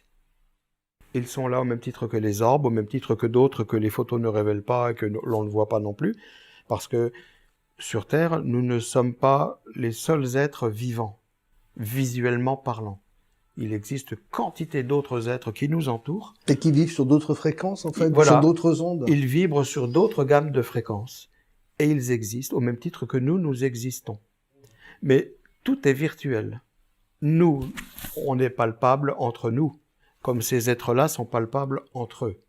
Ils ont la faculté de nous voir, nous n'avons pas en retour la faculté de les voir, sauf à travers des technologies bien précises qui font que ça révèle leur présence. Mais eux, comme nous sommes virtuels. C'est-à-dire que ce sont des champs d'ondes induits qui font que ça vibre. Si on pouvait donner un son à chaque personne qui vibre sur Terre, ce serait du bzzz, un peu comme de l'eau sur les fils électriques de haute tension. Ces modifications d'ondes sur l'environnement permettent à ces entités, ces créatures, de parasiter l'être humain? Oui, parce que le fait que ces êtres-là soient de constitution éthérique, ils rentrent dans le corps humain. Beaucoup d'humains aujourd'hui, en tant qu'humains, en tant que personnes, sont des gens tout à fait, on va dire, tout à fait merveilleux. Pour autant, ne sont-ils pas habités de quelque chose qui est beaucoup moins merveilleux? Ce qui explique aussi que par des champs d'ondes induits, ces gens deviennent exécrables, méchants, sauvages, assassins. Il arrive que des gens qui ont des familles avec femmes et enfants massacrent pendant la nuit toute leur famille. Et arrivé au petit matin, se demandent « Mais qu'est-ce que j'ai fait? Qu'est-ce qui m'est arrivé? Pourquoi j'ai fait ça ?» Ils ne comprennent pas. Parce qu'ils ont été pénétrés par ces entités démoniaques, entre autres, qui ont fait que, et ensuite se sont retirés en laissant la personne humaine comme une peau vide dans son désarroi le plus total. C'est une conséquence collatérale de toutes les ondes que nous subissons, ce phénomène-là, ou bien c'est l'objectif de ces... C'est un objectif parce que nous sommes colonisés en tant qu'êtres humains depuis très longtemps, mais la Terre a été verrouillée le 21 octobre 1976. Pourquoi? Quand je dis verrouillée, on imagine une grille autour de la Terre. Pourquoi? Parce que c'est précisément le 21 octobre 1976 que se terminaient les 6000 ans d'histoire humaine, de la création divine. Puisque la Bible dit, au même titre que tous les autres écrits religieux, que le 7e jour, Dieu se reposa, en considérant que 7 jours, un jour pour Dieu, c'est 1000 ans pour nous. Mais qu'est-ce qu'on observe depuis? C'est l'arrivée du code barre, déjà, le GENCODE. Ce GENCODE qui, dans son état tel qu'il se présente, a 2 barres fines de chaque côté et 2 barres fines au milieu. Ces 2 barres fines symbolisent le 6, donc c'est bien la matrice du 666, qu'on le retrouve partout. Personne ne pourra plus ni vendre ni acheter sans passer par cette matrice. La Bible en parle au même titre que tous les écrits religieux, et c'est ce qui s'est mis en place, qui a verrouillé, par la première grille, la Terre entière. Donc ça, c'est cette première grille qui a été posée. Ensuite, il y a eu d'autres grilles. L'humain sur Terre, j'ai bien dit tout à l'heure, nous sommes des petites antennes. Nous sommes des terminaux biologiques. Qui dit terminal, dit phase finale. Il s'est passé des choses en phase finale, en phase terminale, à une certaine époque d'une guerre mondiale. Il faut savoir qu'aujourd'hui, tout ce qui concerne ces événements-là qui ont eu lieu, qui étaient aussi atroces qu'ils aient pu être, toutes ces choses-là n'ont jamais été rasées. Elles ont été conservées, protégées, de manière à ce qu'on dise, voilà, c'est pour le souvenir. Certes, une telle abomination aurait dû être rasée, et puis qu'on fasse autre chose dessus. Mais il faut savoir que tout a été reconstruit en sous-sol, dans des moyens beaucoup plus élaborés, beaucoup plus modernes, beaucoup plus avancés, et personne, ne mettant les pieds sous terre, le moment venu, ne pourra en ressortir pour pouvoir en témoigner. Ce sont des terminaux, programme arc-en-ciel. Ce sont des endroits où, aux États-Unis par exemple, ils ont commencé à mettre des pastilles de couleur sur les boîtes aux lettres des gens. Donc telle famille, voilà, telle famille, c'est ça, telle famille, voilà. Pourquoi? Parce que le moment venu, ces gens seront conduits, malgré eux, de force, dans ces endroits souterrains où ils devront, par la force, suivre ces lignes qui sont tracées, ces couloirs qui sont tracés de certaines couleurs, les couleurs de l'arc-en-ciel. Ils serviront soit de nourriture, soit d'esclaves, soit de pièces détachées, soit de reproduction, mais de toute façon, c'est une programmation de terminaison. One of the things that we want to talk about is what we were discussing a little bit ago, and that is the significance of this NASA war document that was found on the NASA website, and the need to urgently get this out in front of as many people as possible because of the content of this document. So was this document available to everyone, or this was on their actual website and someone found it? That is correct. It was on the NASA website, and it was a document that actually is a PowerPoint presentation by Dennis Bushnell, the chief NASA scientist at the Langley Center. And it was presented in 2001, July of 2001, just a few months before 9/11. Future strategic issues, future warfare circa 2025. And the entire premise of the document, or the PowerPoint, is about robots, cyborgs, and humans. And what it said, which was quite shocking, on page 93, it said, "Capture, torture Americans in living color on prime time." And that is an unbelievable statement. Then it's followed up by saying, "Terror attacks within the continental United States using binary biologicals take down critical infrastructure." They are going to use an EMP, which is an electromagnetic pulse. They're going to use radiation frequencies against our brains, etc., and conduct serious psy-war and collateral damage and exploitation. They say increasingly critical are human limitations and human downsides.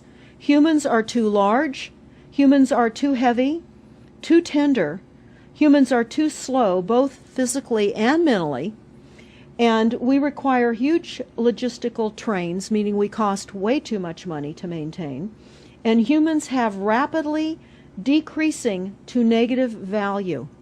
We wouldn't have a legitimate government with the war machine stating what they were going to do on the continental United States to all the people. And this is not just in the United States. This is a global planned attack and assault with technologies beyond most people's comprehension. This is very interesting and horrifying. Humans have taken over and vastly shortened evolution. They're going to direct evolution. It's legal. This is what they're going to do to all the humans on the face of this planet. It's all legal. And then they talk about how the use of frequencies will be used in warfare.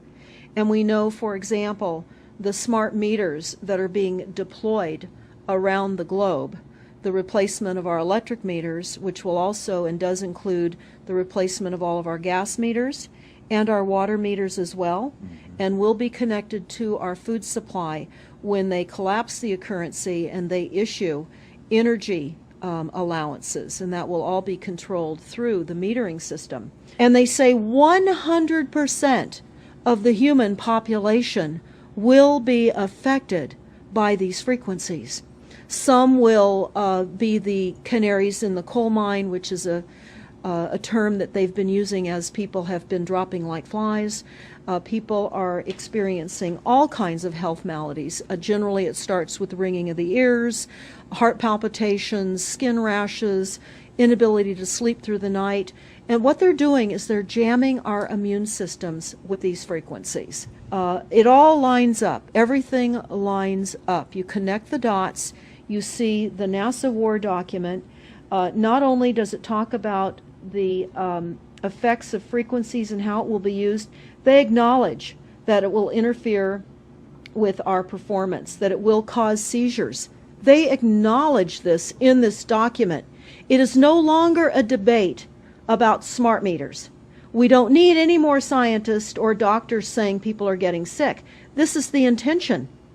So we have to stop looking for more verifiable proof that people are becoming sick. This is the goal. This is the absolute goal. It's incarceration, it is enslavement, and it is depopulation. And it is massive mind control. The frequencies have multiple purposes. Dans tous les cas de figure, toute personne qui rentrera là-dessous, de son gré ou de force, personne ne pourra en ressortir. En aucun cas. Tous les moyens ont été pensés les plus sophistiqués qui soient, et je ne vais pas au bout de ce que je sais parce que je ne peux pas me permettre de le faire, mais je peux dire que personne ne peut ressortir s'il met les pieds là-dessous. Personne. C'est pour ça que j'ai mis en garde un jour dans un article bien précis que surtout, il ne faut pas se laisser entraîner dans ces trains qui sont équipés de barres avec des menottes pour pouvoir transporter les gens, les bus, etc., qui vont diriger les gens sous terre sous une histoire de protection. Parce que ils vont développer du terrorisme nucléaire, etc., pour faire en sorte que les gens soient affolés et se dirigent plus facilement là-dessous. Ce sont des terminaux. Mais quel est le rapport avec les ondes? C'est-à-dire que tout ce programme des ondes pour en arriver là, finalement, il n'y avait pas besoin C'est de la soumission. C'est de la soumission. Un jour, dans les couloirs d'un grand établissement en Belgique, j'ai surpris une conversation entre des personnes très haut placées. Les propos de cette conversation étaient que la race humaine, dans sa totalité,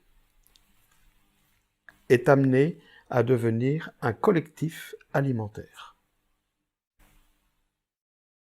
Quand on dit collectif, ça veut bien dire tout le monde. Maintenant, alimentaire, moi quand je dis à mes enfants « mange, tu sais pas qui c'est qui va te manger », je pensais pas qu'un jour une phrase comme ça, qui est dite pour rire et qui se répète de génération en génération, puisse un jour prendre forme dans la réalité. Ne serions-nous finalement sur Terre que des poulets en batterie? Implantés, soumis par des ondes, pour pouvoir finalement terminer comme ça?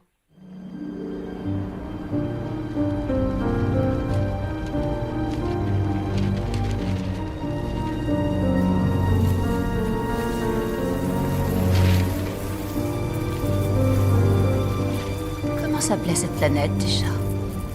Zalantar, ce me semble.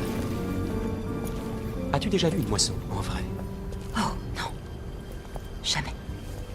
Mais il paraît que les gens ne souffrent pas. Cela doit être fait avec beaucoup de compassion. Les capitaines et les administrateurs veillent à la bonne application du code, mais quand même, on peut en être affecté. On croirait entendre mère. La plupart d'entre eux mènent une existence infâme. Ce que nous leur offrons est pure miséricorde. Il a beaucoup d'appellations. Régénex, Néocell, Nectar. Il y a diverses utilisations et niveaux de qualité, mais ceci est le plus pur et le plus précieux des produits que manufacture la maison Abrasax. Kalik a émergé d'un bas. Et naturellement, elle n'a rien expliqué sur sa nature ni sur sa provenance. C'est de la biomasse humaine. Chaque unité demande le raffinage d'environ 100 personnes. Quoi? Votre planète est une ferme. Jupiter. De telles exploitations se comptent en milliers, créées par des familles comme la mienne, afin de satisfaire une demande croissante pour du temps. Vous dites que vous avez tué 100 personnes pour produire ça? Moi, non, mais... Oui, c'est bien arrivé. Comme on mène un troupeau, à l'abattoir. Nous serions la nourriture de qui? Où? Quand? Comment? Pourquoi? Quand je vois certaines choses qui sont en position géostationnaire et qui attendent, je sais de sources très sûres, des commandes ont été passées, des livraisons ont commencé à s'opérer. C'est-à-dire que ce sont d'importants groupes humains, ce sont des grandes parts de population qui sont soustraites à la Terre et livrées. Maintenant, dans quel but? Est-ce uniquement de la nourriture? Est-ce de la reproduction? Est-ce de la pièce détachée? L'humanité existe sur Terre en tant que petits terminaux, comme j'ai dit. Nous sommes blancs, noirs, jaunes, mais il existe d'autres variantes. Dans d'autres contrées, on ne nous les montre pas trop, sur Terre. Et il existe ailleurs, sur d'autres endroits, d'autres planètes, des êtres structurés physiquement, extérieurement, comme nous. C'est juste la couleur qui change. Ils sont bleus, bleu ciel, bleu foncé. Ils sont verts, pâles. Ils sont couleur pêche, mais pêche bien soutenue, ça n'a rien à voir avec la couleur de la peau humaine qu'on connaît tous. Ce sont des gens qui vivent avec le même niveau de modernisme, voire même un petit peu plus avancé que nous d'ailleurs, comme si on disait par exemple que ben voilà, on vit à Dubaï, voilà, avec toute la technologie avancée qu'ils peuvent avoir là-bas. Voilà, c'est un peu le niveau auquel ils sont. Alors qu'est-ce que l'humanité peut faire dans cette perspective-là? Et ce déclenchement, il est, à votre avis, il est pour longtemps? On a combien de temps et qu'est-ce qu'on peut faire? Pour moi, ce que j'en pense, c'est que la Terre, c'est un grand vivier. C'est une zone d'essai. Les êtres qui nous ont créés ont mis sur Terre différentes races parce que nous ne sommes finalement que des phases d'essai. Parce que la mort n'existe pas. Je sais de quoi je parle pour avoir subi de manière très particulière une EMI qui m'a ensuite orienté ma vie très différemment. J'ai eu un parcours très différent, très surprenant, auquel je ne m'attendais pas du tout, en aucune manière, et qui m'a apporté beaucoup aussi, en retour. J'ai longtemps d'ailleurs été une interface entre certains organismes et puis des entités. Mais comment échapper à ce programme? C'est-à-dire que dans le moment venu, on ne peut pas échapper. Pourquoi? Parce que ce n'est pas l'homme qui a créé l'homme. Aujourd'hui, les entités qui sont intégrées à des humains sur Terre font penser que c'est un groupe d'humains qui veut faire ceci, cela. Ce n'est pas un groupe d'humains. Ce sont bel et bien des entités qui ont pris forme humaine à travers des humains, qui sont à l'origine de toutes ces technologies avancées pour pouvoir faire en sorte de satisfaire leur avancée technologique, leurs désirs, leurs fantasmes dans certains cas, parce que si l'on tient compte de certains programmes de certaines races extraterrestres, notamment les gris, il s'agit bien de fantasmes. On n'est pas dans la recherche scientifique avancée, machin, c'est pas ça. C'est une race d'hybrides qui vit de manière collective, qui pense de manière collective, qui agit de manière collective, mais dans de la fantasmagorie. Ils n'ont absolument aucun état d'âme. L'humain, pour eux, ne représente rien, pas plus qu'une mouche ne représente quelque chose pour un humain. Une souris dans un laboratoire, il n'y a personne qui va endormir la souris pour la disséquer, pour prendre ci, pour prendre ça. C'est exactement ce que font ces êtres quand ils sont adultes, quand ils sont en pin gap, quand ils sont ailleurs. C'est ça. Certains vivent en totale liberté en surface, sur la Terre, en ayant pris forme humaine. On n'a jamais vu autant de personnes choper des enfants pour leur faire subir tout et n'importe quoi. Qui sont ces gens? Si on pouvait les ouvrir comme ça, puis les radiographier pour voir ce qu'il y a dedans, on serait très surpris. Et au niveau du timing, est-ce que vous avez une idée de la façon dont évoluent les choses? Alors les choses, elles évoluent de manière très particulière, c'est-à-dire qu'on a souvent la sensation de faire 2 pas en avant, 1 pas en arrière. Pourquoi? Parce qu'à toute mesure correspond une contre-mesure. il y a ce que certains souhaitent, et qui avancent, hein, malgré tout, contre quoi on ne peut pas lutter, parce que c'est tellement sournois, et puis ça a été mis en place depuis tellement longtemps, que c'est rentré dans notre façon de vivre, et on ne s'en rend même plus compte. À tel point que si on ne satisfait pas à ça, c'est nous qui nous mettons volontairement en marge, et devenons, à cet égard, punissables. En tout cas, moi, j'ai vraiment envie de garder l'espoir et de transmettre quand même. Il y a un espoir à tout ça.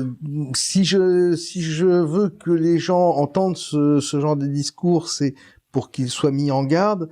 Mais je pense en même temps que la configuration de ce qui est aujourd'hui ne sera pas forcément ce qui sera demain, et que certaines prises de conscience de l'humanité peuvent changer les... Sinon, on se tient qu'à la Bible, pour ce que j'en connais. Il est bien précisé dedans que dans les tout derniers temps, les gens apercevront des boules de lumière, et il sera donné aux forces de l'ordre, qui sont les forces sataniques, des moyens incommensurables pour pouvoir enfermer l'humanité et pouvoir la servir. Et toutes ces ondes sont en train de débiliser les gens pour qu'ils deviennent de plus en plus bêtes dans des publicités, des programmes télé, des jeux, etc., pour que justement ils ne puissent pas réfléchir et qu'ils n'arrivent pas à accéder à la fréquence qui permet de pouvoir être au-dessus de tous ces problèmes. Alors j'espère, moi, par contre, qu'il y aura une résistance. Moi, je pense que toute prise de conscience et toute information est intéressante du moment qu'elle amène à un changement de comportement et une façon de regarder le monde autrement. Et c'est vraiment important de s'accrocher à cet espoir. Il y a encore moyen de résister à tout ça. Il va se passer quelque chose sur un plan cosmique. La révélation de l'existence d'autres planètes, et commence à se faire sur la pointe des pieds. On trouve de plus en plus de lunes, on trouve des planètes, Bon, il y a plus de 240 planètes actuellement dans notre système solaire, mais c'est tenu ultra secret, et si on en parle, on se fait très vite passer pour imbécile et on se fait discréditer. Bon, c'est pas bien grave. Le moment venu, de toute façon, ces choses-là seront déballées au plein jour. On va arriver, Monsieur X, à la conclusion de notre entretien. Si vous avez autre chose encore à dire pour conclure. Faites attention au courant CPL. Acceptez-le ou refusez-le, c'est selon le cas de chacun, si vous êtes électrosensible ou pas. Sachez que si vous ne l'êtes pas, tant mieux, mais vous êtes quand même impacté à un moment donné par les ondes qui font que vous allez rentrer dans ce panel que nous avons commencé à élaborer, des différents problèmes. Alors moi, j'ai envie de dire, pour conclure, que aux personnes qui écoutent ce rendez-vous, que de garder l'espoir, important, que certaines prises de conscience de l'illusion du monde dans lequel nous vivons pourraient nous permettre de reconnecter à un moteur extrêmement important pour l'humanité. Ça peut se faire en tant qu'interférométrie. Ce moteur très important pour l'humanité, c'est la foi. Oui. Et j'espère, en tout cas, j'ai vraiment l'intention que nous travaillions là-dessus. Et que nous arrivions à déjouer tout cet avenir et ce futur. Mais ces gens qui nous nuisent, c'est ce qu'ils font. C'est ce qu'ils font, ils groupent. Parce que le Linky, en tant que compteur intelligent, que fait-il? Il envoie tout sur un concentrateur et ensuite il envoie sur des systèmes GSM qui transmettent après pour pouvoir traiter les données. Mais ces concentrateurs, c'est de l'interférométrie, c'est-à-dire que c'est le regroupement de certaines antennes ensemble pour pouvoir faire en sorte que, tiens, donc c'est bizarre, ça rappelle quelque chose d'autre. On n'appelle pas ça harpe, d'accord? Et si l'humanité était un grand harpe en contre-mesure? Absolument, c'est exactement ça. Simplement, il va falloir allumer ce moteur, le connecter, et ça va passer par certaines prises de conscience. C'est ce que je propose en donnant l'idée du quartz. Et d'un point de vue purement mental, de se rendre compte que quand même tout est possible. Tout est possible. Et que la résistance est possible aussi. Tout est possible. La résistance est possible à condition que chacun le veuille. C'est une question de volonté. C'est une question de foi. Oui. Si tout le monde le veut, on peut. Dans quelque temps, toute la physique, telle qu'on la connaît, que ce soit tout ce qu'on veut, particules de Dieu, les bosons, tout ce qu'on veut, tout va changer. Tout. La physique sur laquelle l'humanité s'appuie à l'heure actuelle va connaître dans quelque temps un très très très grand changement, un très très grand bouleversement. Ça n'aura plus rien à voir. Toutes choses anciennes vont disparaître. Toutes choses anciennes, y compris la physique du corps humain. C'est pour ça que je dis attention, il y a des ondes qui sont nocives, il y a des ondes qui sont bénéfiques. Ne nous laissons pas attaquer, ne nous laissons pas nuire et enfermer et ensevelir sous un tas d'ondes toxiques. Relevons la tête, faisons ce qu'il faut en interférométrie, et ces ondes toxiques, on peut les bloquer. Il faut seulement que chacun se blinde, comme les câbles blindés qui devraient normalement exister pour utiliser ces compteurs intelligents. C'est à nous, en tant qu'être humain, de se montrer intelligent de manière interférométrique pour faire face à ce qui va arriver là. Parce que ça, si on ne fait pas face, ça va être un grand trou noir et l'humanité sera emmenée dedans et c'est terminé. C'est à nous à faire en sorte que, justement, ce trou noir, il aille dans l'autre sens. Oui, j'espère qu'on réussira à relever ce défi. Merci beaucoup, Monsieur X. Soyons Merci. le boson de X. Merci beaucoup. Merci.